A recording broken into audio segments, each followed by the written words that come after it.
Assalamualaikum warahmatullahi wabarakatuh. Apa kabar anak-anak cerdas? Alhamdulillah, luar biasa.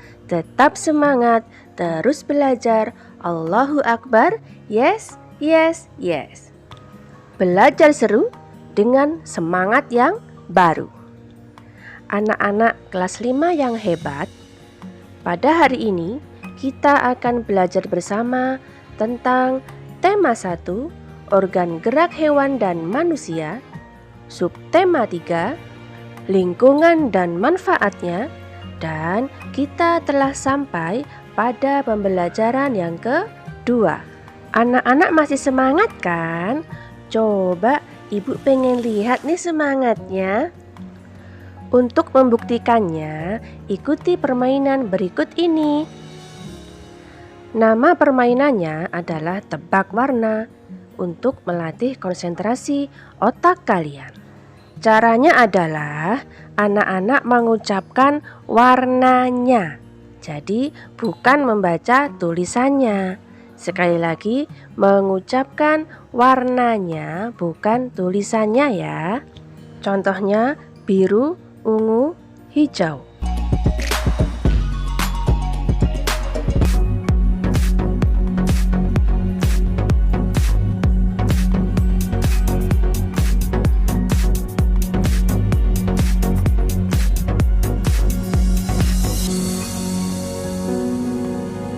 Nah, bagaimana anak-anak?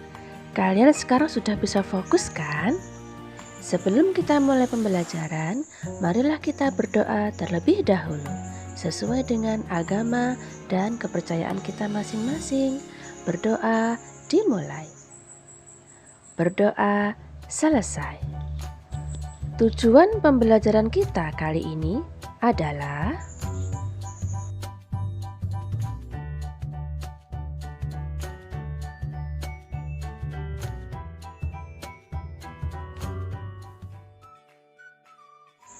anak-anak, kalian masih ingat kan pembelajaran yang kemarin? Lani diajak ayahnya jalan-jalan ke Pulau Madura.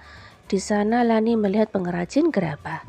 Tangan-tangan dan kaki para pengrajin gerabah begitu cekatan dan terampil membentuk tanah liat menjadi gerabah-gerabah yang bernilai seni tinggi. Dari situ dapat kamu lihat betapa rangka dan otot khususnya pada tangan dan kaki mampu berfungsi dengan baik. Apa yang akan terjadi jika salah satu organ gerak tersebut tidak dapat berfungsi sebagaimana mestinya? Anak-anak, coba kamu perhatikan pengrajin tua ini. Kasihan sekali, tubuhnya sekarang bungkuk. Pada saat mudanya dulu, dia terus memaksakan tubuhnya untuk bekerja tanpa mempedulikan waktu beristirahat.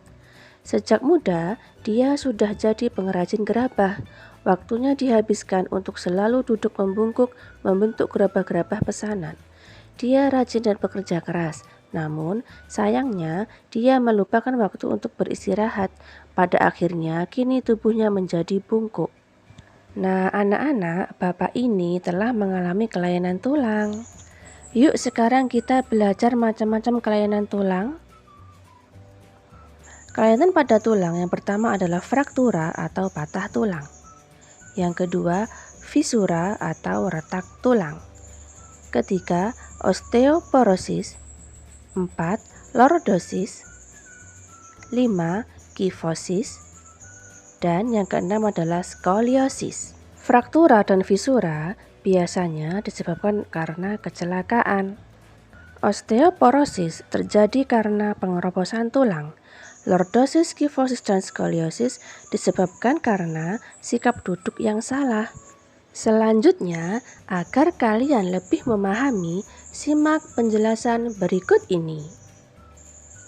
Fraktura atau patah tulang yaitu kelainan pada tulang akibat kecelakaan, baik kendaraan bermotor atau jatuh.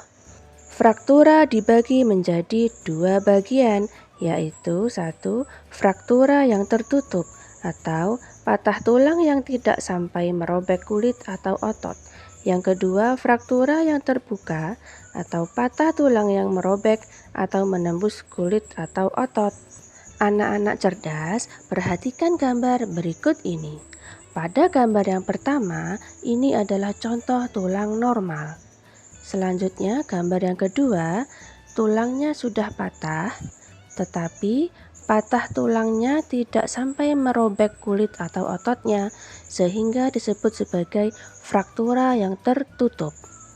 Pada gambar yang ketiga, perhatikan, tulangnya juga sudah patah, tetapi patah tulang yang merobek atau menembus kulit atau ototnya, sehingga disebut sebagai fraktura yang terbuka. Nah, kalian sudah bisa membedakan kan fraktura tertutup dan fraktura terbuka. Selanjutnya adalah kelainan tulang fisura atau retak tulang, yaitu kelainan tulang yang menimbulkan keretakan pada tulang akibat kecelakaan atau karena benturan dengan benda keras. Nah, gambarnya seperti ini ya. Ini namanya adalah fisura atau retak tulang. Jadi, tulangnya tidak sampai patah ya. Kelainan tulang selanjutnya adalah osteoporosis, yaitu kelainan pada tulang yang disebabkan karena adanya pengeroposan tulang. Hal ini karena tubuh sudah tidak mampu lagi menyerap dan menggunakan kalsium secara normal. Sekarang perhatikan dua contoh gambar berikut ini. Yang pertama adalah contoh tulang normal. Kalian perhatikan kepadatan tulangnya masih bagus kan? Selanjutnya adalah contoh tulang yang sudah mengalami osteoporosis. Coba amati perbedaannya ya. Pada tulang yang sudah mengalami osteoporosis, tulangnya sudah tidak padat lagi karena sudah tidak mampu lagi menyerap dan menggunakan kalsium secara normal.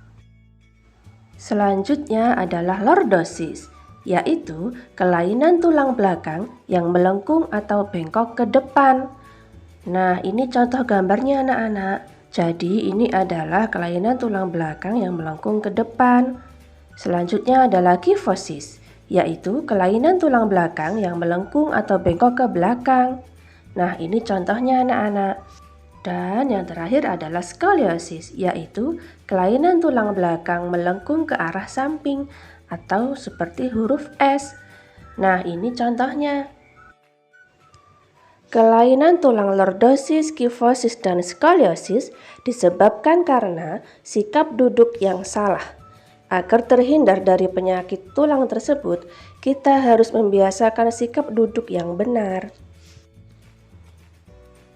Berikut ini adalah bacaan tentang posisi dan sikap duduk yang benar. Amati ide pokoknya ya. Paragraf 1, paragraf 2, paragraf 3, paragraf 4, paragraf kelima, paragraf 6, paragraf 7, paragraf 8, dan paragraf yang 9. Nah, itu tadi anak-anak ide-ide pokok pada bacaan tersebut. Kamu sudah membaca bacaan di atas bukan? Tentunya kamu sudah memahami isi bacaan tersebut. Bacaan di atas bisa disajikan ke dalam bentuk komik agar lebih menarik. Komik adalah suatu bentuk seni yang menggunakan gambar-gambar tidak bergerak dan disusun sedemikian rupa sehingga membentuk jalinan cerita. Biasanya, komik dicetak di atas kertas dan dilengkapi dengan teks dalam gelembung atau balon. Nah, sekarang perhatikan contoh berikut ini. Pada komik terdapat gambar-gambar dan juga terdapat teks atau tulisan. Komik memiliki gelembung atau balon kata yang berfungsi untuk menjelaskan, melengkapi, dan memperdalam penyampaian gambar secara keseluruhan. Nah, itu tadi anak-anak penjelasan tentang komik. Kalian bisa membuat gambar dan cerita. Anak-anak cerdas, demikian pembelajaran kita pada tema 1, organ gerak hewan dan manusia, subtema 3, lingkungan dan manfaatnya, dan pembelajaran yang kedua. Sampai jumpa di pembelajaran yang akan datang. Wassalamualaikum warahmatullahi wabarakatuh. Semoga sehat selalu.